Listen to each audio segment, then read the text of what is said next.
বক্তা পিটাতে হারাম লাগে না, টোকাই পিটাতে হারাম লাগে না।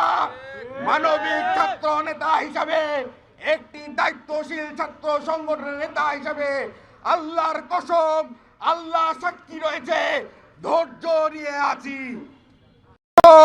আল্লাহ সাক্ষী রয়েছে, ধৈর্য নিয়ে আছি। একটি সুন্দর মানবিক বাংলাদেশ গড়ার, যার চোখের দিকে তাকিয়ে বাংলাদেশের মানুষ আশা করে রয়েছে যে বিগত 17 বছর বাংলাদেশের মানুষকে যেভাবে নিষ্পিত করা হয়েছে, সেই বাংলাদেশের মানুষের অধিকার ফিরিয়ে দিয়ে একটি মানবিক সুন্দর বাংলাদেশ গঠন করবে। সেই বাংলাদেশের জননন্দিত জননেতা, বাংলাদেশের হৃদয়ের আকাঙ্ক্ষা, বাংলাদেশের লাল সবুজের পতাকায় যে নেতাকে আমরা দেখতে পারি, সেই নেতার ব্যানার ছিঁড়ে ফেলে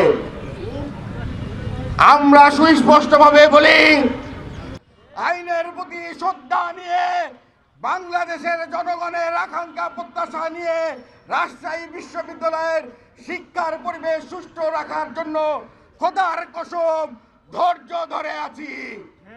ধৈর্য যদি বিচ্যুত ঘটে, বাংলাদেশে কারো শরীরে মানচিত্র রাখবো না। আজকে অনলাইনে ঘুরলেই, বিশ্ববিদ্যালয় পরিবারে ঢুকলেই দেখায়